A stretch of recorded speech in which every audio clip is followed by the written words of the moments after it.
Uşaqlar, şahmat dərslərinin növbəti videosuna xoş gəldiniz. Bugün bu dərsimizdə şahmat fiqurlarının hərəkətlərini öyrənəcəyik. Fiqurlar necə hərəkət eləyir, necə fiqur vurur, bunlara baxacağıq. İlk baxacağımız fiqur top olacaq. Topun başlanğıc vəziyyətində harda yerləşdiyinə gəlin baxaq. Deməli, qarşımızda gördüyümüz vəziyyət şahmatda başlanğıc vəziyyət adlanır. Ağlarda toplar A1 və H1 xanasında, qaralarda A8 və H8 xanasında dayanır. Başlanğıc mövqeləri topların göstərdiyim xanalardır. Toplar necə hərəkət eləyir? Buna aid gəlin baxaq. Deməli, qarşımda gördüyünüz vəziyyətdə 2 dənə top qoymuşam. Biri ağların topudur, digəri qaraların topudur. Ağların topu D3 xanasında dayanıb. Yəni, hərf və rəqəmə baxsaq, D xəttində və 3-cü rəqəmdir. Yəni, bu rəqəmdə görürsə burada 3-cü rəqəmdə birləşdirəndə D3 eləyir. Yəni, D3 xanasında dayanıb ağların topu, qaraların topu Y7 xanasında dayanıb. Bəs toplar necə hərəkət eləyirdi? Gəlin buna keçək. Deməli, topu hərəkət elətdirəndə bilməliyik ki, top düz istiqamətdə hərəkət edir. Yəni, üstəgəl kimi, həm də üstəgəl kimi də demək olar. Ağların topunu götürürəm. Qabağım nə qədər boşdursa, o qədər apara bilərəm. Yəni, düz istiqamətdə önüm nə qədər boşdursa, mən topu o qədər apara bilərəm. Aşağı doğru da həmçinin, sol tərəfə də, sağ tərəfə də. Bu dediyim şey qaralara da aiddir. Yəni, qaralar da həm yuxarı, həm aşağı, həm sola, həm də sağa istədiyi qədər gedə bilər. Məsəl üçün, indi topu götürdüm. Yəni, ürəyim 2 xana yuxarı getmək istəyir. 2 xana apardım və həmin o xanaya qoydum topu. Sıra keçdi qaralara. Qaralar nə edəcək? Qaralar tutaq ki, topunu götürsün, sol tərəfə axıra kimi aparsın. Məsəl üçün deyirəm, özüm oynayıram, nə şahları qoymuşam, nə də digər fiqurları. Topların gedişini göstərə bilmək üçün bunu eləmişəm. Topu götürdüm və axıra kimi apardım. Yəni, bu formada biz topu taxtada istədiyimiz kimi gəzdirə bilərik. Əgər qabağında heç bir fiqur yoxdursa. Bəs top necə fiqur vurur? Gəlin buna baxaq indi. Məsəl üçün, qabağımızda indi bu vəziyyətdə nə görürük? Ağların topu yenə D3 xanasında dayanıb və D7 xanasındakı piyadanı vura bilir. Yəni, qabağımızda bir piyada var və biz bu piyadanı vura bilirik. Necə vuracağıq? Yəni, topumuzun yolundan keçir birincisi. Topun yolundan keçir deyə, topumuzun yolundadır deyə biz topumuzu istifadə edərək bu piyadanı vura bilərik. Və fikir verirsiniz ki, rəqibin piyadasıdır. Yəni, bu piyada ağ olsaydı, öz fiqurumuzu təbii ki, vura bilmirik. Vuranda topu götürürük. Canlı şahmatda da bu belədir. Götürürük və piyadanın olduğu xanaya doğru yaxınlaşdırırıq ki, bizi vurmaq istəyirdi. Və həmin xanadan piyadanı götürüb kənara qoyacağıq. Əgər canlı şahmat oynayırıqsa. Amma onlayn şahmata bu avtomatik olur. Yəni, topu götürdüm və piyadaya tərəf yaxınlaşdırıb buraxanda piyadanı vurmuş olur və bu avtomatik olur. Yəni, piyada avtomatik qırağa doğru qoyulmuş oldu. Və piyadanı götürdüyüm xananın üzərinə qoydum, fikir verdinizsə. Yəni, üzərindən keçmədim. Ümumiyyətlə, qətiyyən topu götürüb biz piyadanın üstündən də keçirdə bilmərik. Yəni, top fiqurların üzərindən hoppana bilmir. Bəs bu piyadanı vurmaq məcburdurmu? Yox, məcbur deyil. Amma topun necə vurmağını mən sizə göstərmiş oldum. Biz topla bu formada vururuq. Amma şərt deyil ki, götürüb fiquru mütləq vuraq. Vura biliriksə, vura bilərik, amma məcbur deyil. Bir də belə bir vəziyyətə baxaq. Bu vəziyyətdə nə görürük? D3 xanasında top yenə dayanıb, rəqibin D5-də və D7-də piyadası var. Deməli, biz götürüb topla ikisini bir yerdə vura bilmərik. Yəni, belə şey yoxdur. Belə şey eləmək mümkün deyil. Topu götürürük. Sırayla da təbii ki, birinci D5 xanasındakı piyadanı vurmalıyam. Sonra rəqib gediş eləyəcək, sonra digər piyadanı vuracam. Məsəl üçün, vurdum, rəqib piyada ilə oynadı, indi bu piyadanı da vura bilirəm. Vurdum və bu formada 2 dənə fiqur, 2 dənə piyada qazanmış oldum. Gəlin keçək indi filə.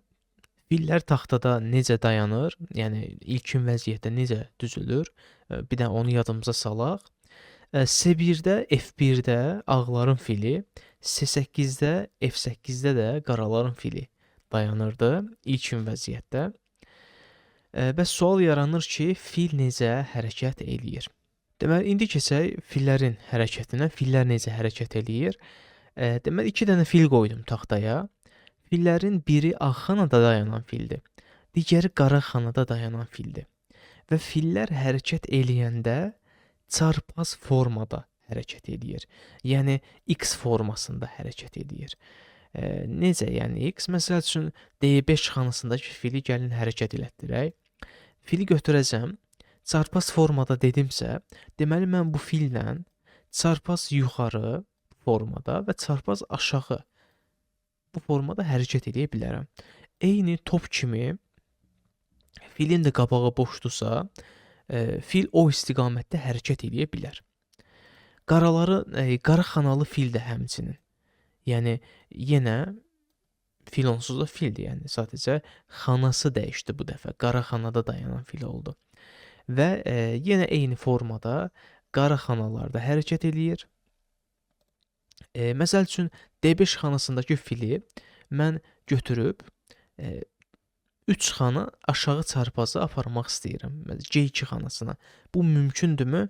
Bəli, mümkündür. Çünki fil o xanaya gələ bilər. Amma mən götürüb bu fili birdən-birə bu xanaya apara bilmərəm. Bu mənim yolumda deyil. Yəni yolumda olan xana, məsələn C2 xanasıdır. Bu xanaya gələ bilərəm. Bəs H1-ə gələ bilərəmmi? H1-ə də gələ bilərəm. Bu da mənim yolumdur. Ya da taxtanın digər küncü A8-ə. Bu da burada gələ bilərəm. Bu da mümkündür. Ya fərqi yoxdur. Mən filimlə istədiyim xanaya apara bilərəm. Məsəl üçün C2-yə apardım. Amma mən götürüb bu fili qara xanaya keçirdə bilmərəm. Oyun buna icazə verməyəcək. Eyni ilə əgər səhvən rəqibiniz belə bir şey elədisə, siz onda rəqibinizə deyə bilərsiniz ki, yəni təbii ki, bu mümkünsüz gedişdir. Eləyə bilmərsən bunu, ya da bir yarışdasınızsa, təsadüfən belə bir səhv gediş eləmiş oldusa, onda hakimi çağırıb hakimə bildirmək lazımdır ki, rəqib mümkünsüz gediş elədi. Qara xanalı fildə həmçinin. Bəs fillər necə fiqur vurur? Gəlin ona baxaq. Deməli, bu dəfə ancaq ağ fili qoydum, qara xanalı fili taxtadan kənara qoydum. Ağ xanalı fillə bu gördüyünüz 3 piyadanı alacağıq. Amma bir dənə şərtimiz var ki, ancaq ağ xanalı fillə oynayacağıq. Yəni qaraların piyadalarına toxunmayacağam. O piyadalar oynamayacaq. Fillə elə yerə gedəcəyik ki, bu piyadaları sırayla alacağıq. Amma şərtimiz də budur ki, birinci bu piyadanı almalıyıq. Bu piyada indi filin bu formada gedə bilmirdi də, düzdürmü? Filin yerində top olsaydı, topla mən gedib bu piyadanı ala bilərdim. Amma bu top deyil, bu fildir. Fillə mən bu xanaya gələ bilməyim üçün mənə 2 gediş lazımdır. Məsəl üçün, filimi çarpaz C4-ə apararam, sonra çarpaz aşağı gələrəm D3 xanasına. Və onda mən D3-dəki fili də, piyadanı da ala biləcəm. Gəlin eləyək, fili götürdüm, birinci bir xana yuxarı çarpaz apardım. C4-ə qoydum. Əla, sıra yenə bizdədir. Fili götürdüm, aşağı çarpaza D3 xanasına apardım, yenə vurdum. Və indi yenə fili götürdüm. İkinci piyada F5-də dayanıb yolumun üstündədir. Mən bu piyadanı vura bilərəm. Götürürəm fili və F5 xanasına gətirib qoyuram. O Piyadanı da bu formada ala bilmiş olduq və son olaraq D7 xanasında dayanan piyadanı görürəm. Filim o piyadanı görür və mən deməli fili götürsəm, o xanaya aparsam, o piyadanı da ala biləcəm. Və bu formada biz ancaq fillə oynadıq. Belə bir şey normal şahmatda mümkün deyil. Sadəcə öyrənmək məqsədi ilə elədik. Fillə bu formada yəni 3 piyadanın üçünü də ala bildik. İndi keçək vəzirə. Taxtada vəzirin öncəliklə ilkin vəziyyətinə baxaq. Ağlarda vəzir D1 xanasında, qaralarda D8 xanasında dayanırdı və hər iki tərəfin bir vəziri var idi. Bəs vəzir necə hərəkət edir? Gəlin buna keçək. Vəziri taxtanın mərkəzinə qoydum, ağların vəzirini götürdüm yenə və hansı xanadadır? Gəlin birinci bu sualla başlayaq. Xanaya baxdığımızda, deməli birinci aşağı doğru düşüb, hansı hərf olduğuna baxırdıq. Hərfi gördünüz və sonra sağ tərəfə doğru gedirik. Hansı rəqəm olduğuna baxırıq. Rəqəmi də gördük. Deməli, vəzirin dayandığı xana D4 xanasıdır. Vəzir taxtanın mərkəzində dayanıb. Deməli, vəzir necə gedir? Topla filin necə hərəkət etdiyini biz öyrəndik. Top üstəgəl kimi gedirdi. Fil isə çarpaz formada gedirdi. Və istədiyi qədər gedirdi də, düzdürmü? Hər iki fiqur istədiyi qədər hərəkət eləyə bilirdi. Həm fil, həm də top. Fillə topu taxtadan kənara çıxardıram. Keçdik vəzirə. Vəzir həm top kimi, həm də fil kimi hərəkət eləyə bilir. Bəli, yəni vəzir də şahmatda ən güclü fiqurdur. Taxtanın mərkəzində dayanan vəzir, hal-hazırda gördüyümüz vəzir yuxarı doğru, aşağı doğru, sola, sağa və çarpaz istiqamətlərdə istədiyi qədər gediş eləyə bilər. Məsəl üçün, vəziri götürürəm, qabağım boşdur, axıra kimi aparmaq istəyirəm. Vəziri götürdüm, D8 xanasını apardım və qoydum.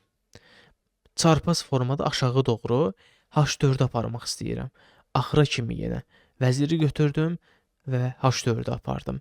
Çarpaz formada bu dəfə aşağı doğru 2 xana düşmək istəyirəm. 1 və 2. Yəni F2 xanasına. Vəziri götürdüm, F2 xanasına qoydum. Yəni bu nə demək oldu? Deməli biz vəzirlə istədiyimiz qədər hərəkət eləyə bilərik. Və hər etdiyimiz bir hərəkət şahmatda bir gediş adlanır. Həm vəzirlə, həm topla, həm fillə və digər fiqurlarla da eləyəcəyimiz hər bir hərəkətə biz gediş deyəcəyik. Məsəl üçün, gəlin biraz fərqli eləyək. Həmçinin siz də görmüş olun ki, bir daha, məsəl üçün, qabağımda F6-da bir dənə piyada var. Vəzir bu piyadanı vura bilməz. Səbəbi də rənglərinə diqqət eləyin. Bizim öz piyadamızdır. Yəni, vəzir öz piyadasını vura bilməz. Amma mən bura götürüb rəqibin piyadasını qoysam, qara rənglidir deyə mən vəzirlə götürüb o piyadanı vuracam. Topda, fildə necədirsə, vəzirdə də eyni qayda. Fiqurun olduğu xanaya gətirib qoyuram vəziri və o fiquru vurmuş sayılır. Və bir də, məsəl üçün, C6 xanasına piyada qoydum. Tutaq ki, mən B6 xanasına gəlmək istəyirəm. Amma vəzir B6 xanasına gələ bilmir hal-hazırda. Yadımızdan çıxartmayaq, vəzir, top, fil, fiqurların üzərindən hoplana bilmir. Yəni, mən bu istiqamətdə vəzirimi apara bilmərəm, yəni B6 xanasına. Bəs onda sual yaranacaq ki, biz vəziri necə B6 xanasına aparacağıq? Bunun çox yolu var, yəni bu xanaya gəlməyin çox yolu var. Ancaq vəzirlə oynayıb biz bunu eləyə bilərik. Amma gəlin bunu 2 gediş eləyək. Yəni vəzirimizi bu xanaya, B6 xanasına 2 gedişə aparaq.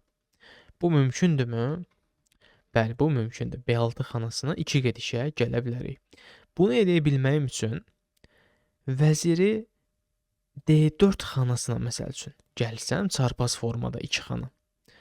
Daha sonra B6 xanasına ikinci gedişimdə gələ biləcəm. Birinci gedişdə gəldim D4-ə, sonra B6 xanasına götürürəm, B6 xanasına aparıram. Bax, gördüyünüz kimi 2 gedişə bunu eləyə bildim. Təzədən geri qayıdacağam, amma bu dəfə biraz yolumu fərqli formada eləyəcəm. Bu dəfə aşağı doğru düşəcəm B2 xanasına və daha sonra çarpaz formada gedəcəm F6 xanasına və yenidən gəldiyim yerə qayıtmış oldum. Bu da bu formada, vəzir də bu formada hərəkət edir. Taxtada ən güclü fiqur vəzirdir. Dediyim kimi, gəlin uşaqlar, indi keçək növbəti fiqurumuza.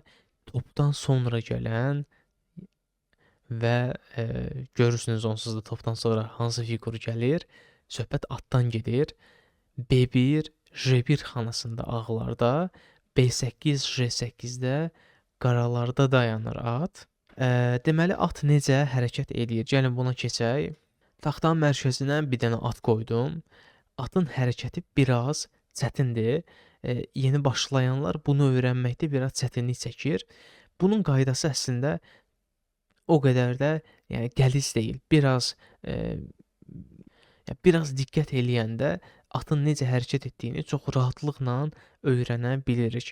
Sadəcə oyunda bunu biraz görmək problemləri olur yeni başlayanlarda, amma bu zaman yaxşılaşır əgər praktika eləyirsinizsə. İndi D5 xanasında qoyduğum atla gəlin hərəkətə başlayaq. Necə hərəkət eləyir bu at? Deməli, atın hərəkətini 1-2-1 qaydası ilə yadda saxlayın. 1-2-1 qaydası nədir? D5 xanasında dayanan at 1-2, yəni 2 xana irəli doğru, 2 xana irəli doğru.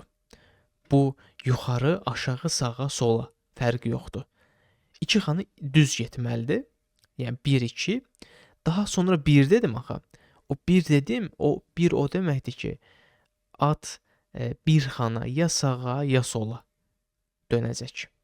Məsəl üçün, D5 xanasında dayanan atı 2 xana düz dedim. İndi düz dedim deyə yuxarı aparmayacağım da, şərt deyil. Gəlin 2 xana düz, sağ tərəfə aparaq. 2 xana düz. Baxın, 1, 2. Hələ atla oynamıram ha. Gələcəyi xananı işarələyəcəm birinci. 1, 2 apardıq. 1 dedikdə sonra mən 1 bu formada gedə bilmərəm. Çarpaz da olmaz. Bu da sayılmır. 1 yalnız düz olur. Yəni yuxarı ya da aşağı. Məsəl üçün F6 xanasına yuxarı. İndi nə oldu? Bir də göstərirəm. 1, 2, 1. Ya da 1, 2, 1. Fikir verdinizmi? Deməli, mən nə etdim? Bu formada 1, 2, 1 ilə atı F6 xanasına, yəni bu xanaya atı gətirə bilərəm. Bu atın gedişidir. At bu formada hərəkət eləyə bilir. Bəs bu göstərdiyim oxlardan at gəlib keçirmi? Yox. Az öncə vəzir, top, fildə fiqurların üzərindən hoppana bilmir demişdim. At fiqurların üzərindən hoppana bilən tək fiqurdur. Yəni, mən tutaq ki, bura 2 dənə piyada qoyuram. Baxın, 1, 2 deyirdimi az öncə? Bunun bir önəmi yoxdur.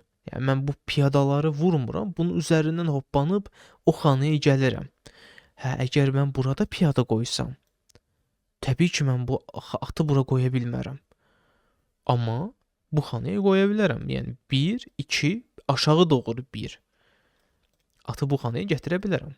Və götürdüm, məsələn, atı ora qoydum. Bu bir gediş sayılır.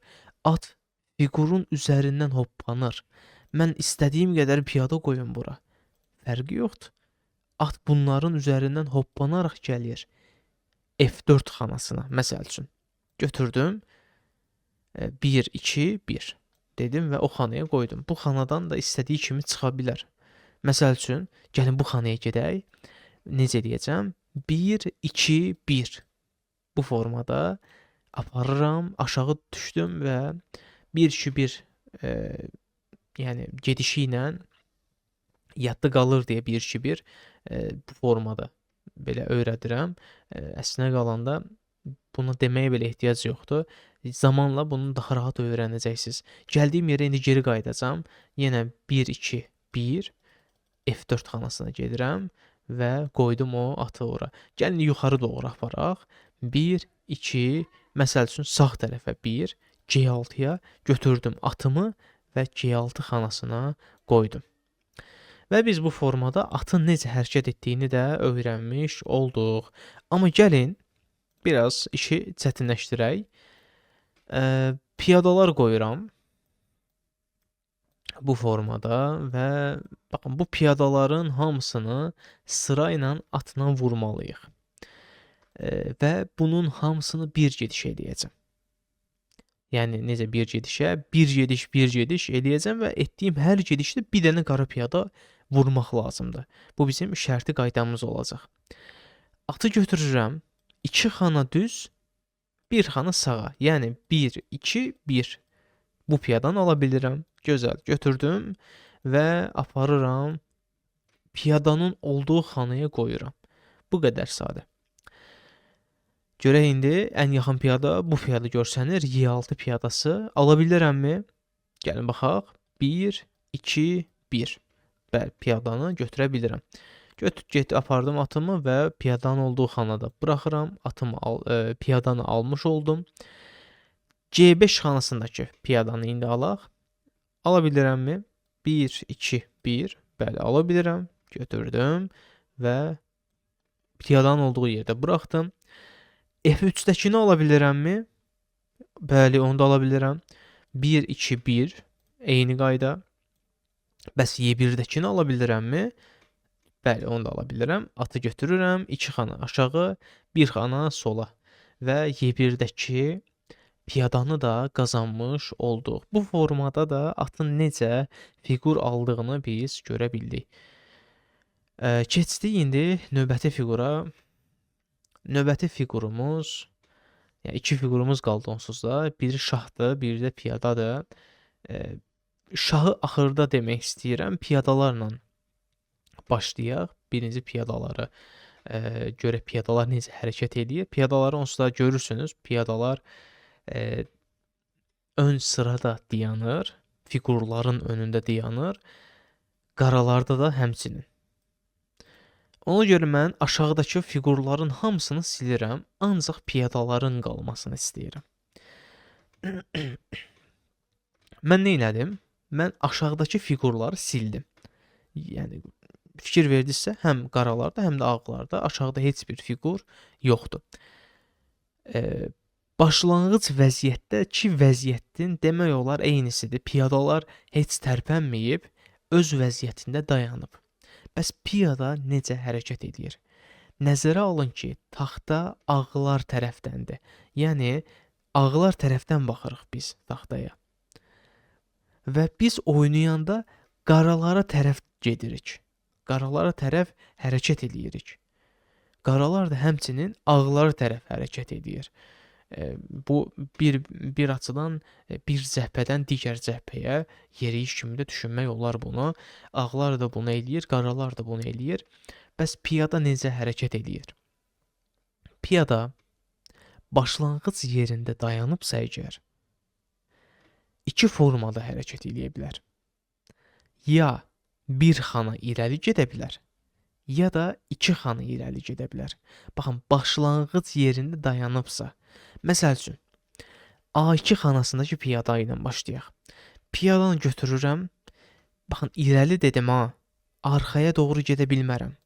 Və bu qaydanı yaddan çıxartmayın, piyadalar arxaya doğru hərəkət eləyə bilməz. Yəni, mən piyada ilə arxaya doğru hərəkət eləyə bilmərəm, bu mümkün deyil. Deməli, piyadanı götürürəm, 2 xana irəli aparacam. Baxın, 1, 2 və buraxdım. Piyada bu formada hərəkət eləyir.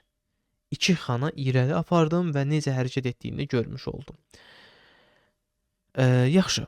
Qaraların sırası olsun. Qaraların da bu piyadası ilə oynayacağam, amma 2 xana yox. Bayaq mən nə dedim? Piyada istəsə 1 xana, istəsə 2 xana irəliləyər oyunun başlanğıcında. Piyadanı götürdüm, 1 xana irəli sürdüm. Və nə olmuş oldu? Bir piyada ilə 2 xana getdim, digər piyada ilə 1 xana getdim. Aha, yaxşı. Növbəti qaydamız piyadaya görə. Piyada başlanğıcda tutaq ki 2 xana irəli getdi. Ya da misal üçün 1 xana getdi, fərqi yoxdur. Yəni hərəkət elədi. Rəqib də 1 gediş eləmiş olsun. Tutaq ki bu formada 1 xana irəli getsin. Baxın, oynadığım piyada ilə oynaya bilərəm, amma 2 xana irəli gedə bilmərəm. Əgər piyada ilə oynadınızsa, yəni başlanğıc yerində dayanmış piyada ilə oynadınızsa, siz o piyada ilə ancaq o vaxt 2 xana irəli gedə bilərsiniz. Başqa vaxtı bu mümkün deyil. Yəni piyada əgər 1 xana gedibsə, 1 xana getsə belə 2 xana irəli gedə bilmərəm. 2 xana getsə də 2 xana sonra gedə bilmərəm. Piyada yalnız başlanğıcda 2 xana irəli gedə bilir. Məsəl üçün 1 xana apardım, rəqib oynadı. İndi mən yenə təzədən məcburam onda bu piyadanı ancaq 1 xana hərəkət elətdirim. 1 xana apardım, rəqib sürdü 2 xana qabağa. Baxın, indi keçirik piyadanın necə fiqur vurduğuna.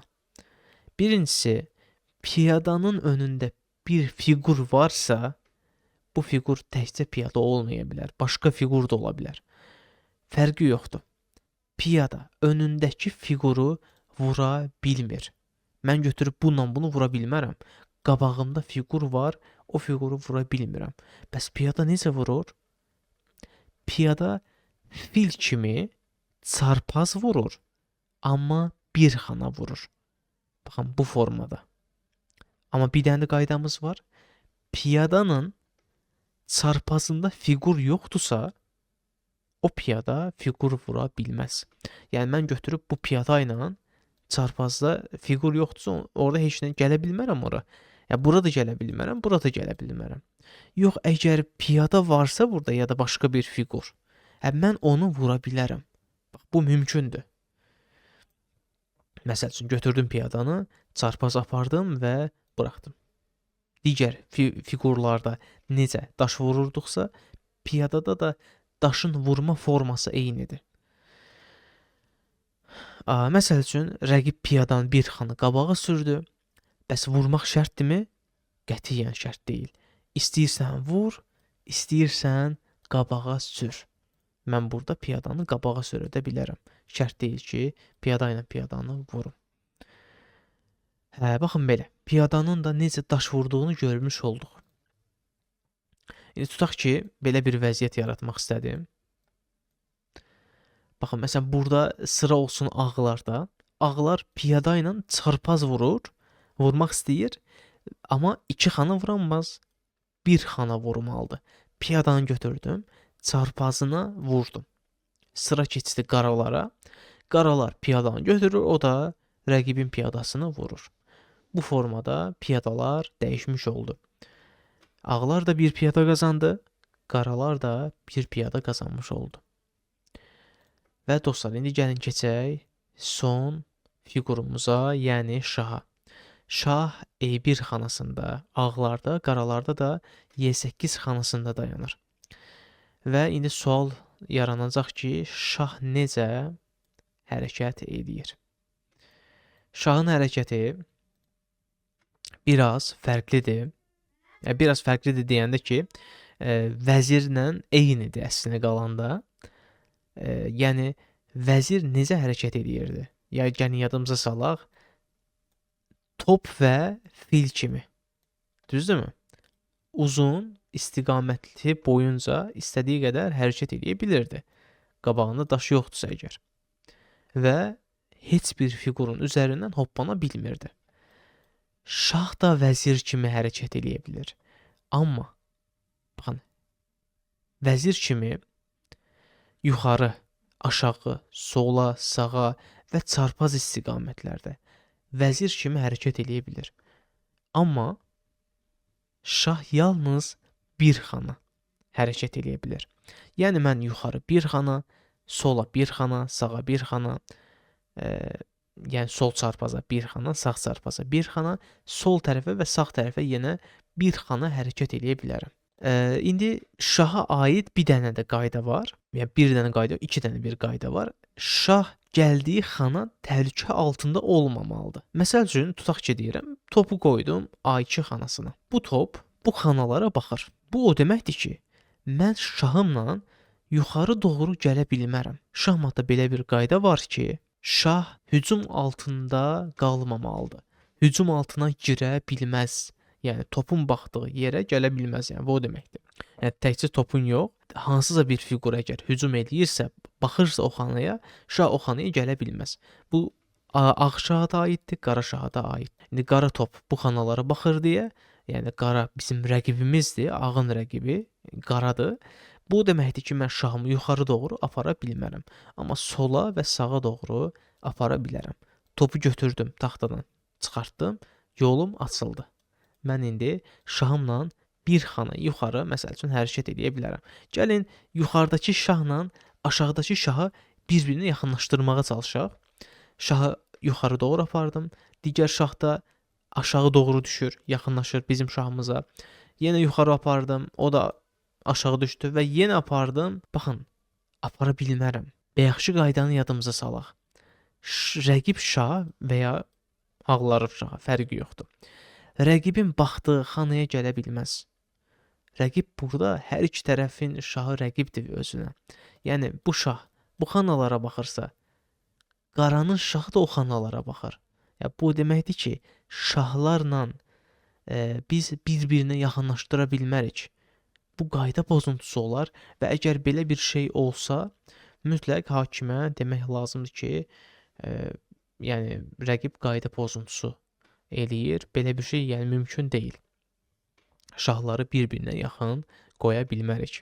Bəs şahlar necə fiquru vurur? Tutaq ki, piyada qoydum, qaranın piyadası aşağı doğru düşür. İki gedişə mən bu piyadanı vurmaq istəyirəm. Bəs bunu necə eləyəcəm? Elə pramoy şahımı götürüm yuxarı, sonra çarpaz vurum, yox. Yadımıza salaq, rəqib şah hücum altına düşə bilməz.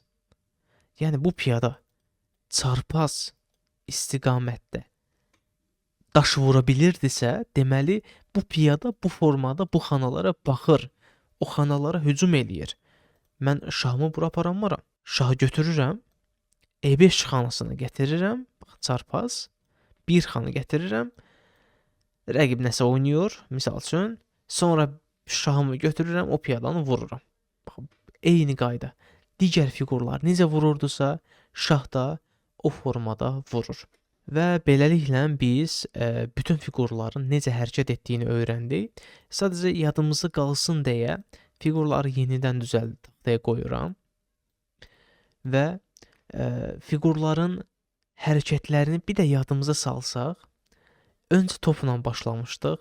Top üstəgəl kimi hərəkət edirdi. Yəni yuxarı, aşağı, sağa, sola, düz istiqamətdə hərəkət edir. Fil çarpaz istiqamətdə hərəkət edirdi. Hansı xanada dayanıbsa, hansı rəngli fildirsə, o rənglərdə gedə bilir. Qarada dayanan fildirsə, ancaq qara xanalarda gedə bilirdi. Və vəzir həm top, həm də fil kimi gedə bilirdi. Vəzir ona görə güclü fiqur idi. Sonra ata keçdi. Atın qaydası 1-2-1 idi. Yəni at, onu da demədim, düzü bunu deyim. Taxtanın mərkəzində dayanan at 8 xanaya gedə bilər. 8 xananı görür. Bu atın və eyni ilə digər fiqurların da mərkəzdə güclü olduğunu göstərir. Piyadaya keçdik sonra. Piyada çarpaz istiqamətdə daş vura bilirdi, düz istiqamətdə daş vura bilmir. Qabağında daş varsa gedə bilmir. Və son olaraq şaha keçdiyimizdə də şah da vəzir kimi hər tərəfə gedə bilir, amma bir xana gedə bilir. Piyadanın hərəkətində də demişdik ki, başlanğıcda 2 xana irəli gedə bilər. İstəsə əgər. Amma istəsə 1 xana da gedə bilər. 2 xana getdikdən sonra ancaq 1 xana getməlidir ya da 1 xana getdikdən sonra yenə 1 xana getməlidir. Belə bizim qaydalarımız bu qədər və biz bu gün fiqurların taxtada necə həm düzüldüyünü təkrarlamış olduq, həm də necə hərəkət etdiyinə baxmış olduq. Necə fiqur vura bilir, necə daş vura bilir, bunu görmüş olduq. Gələn dərsdən artıq hücumu, müdafiəni və daş dəyişdirmənin nə olduğunu öyrənəcəyik. Gələn dərsimiz biraz daha çətin olacaq. Növbəti dərsdə görüşərik. Sağ olun.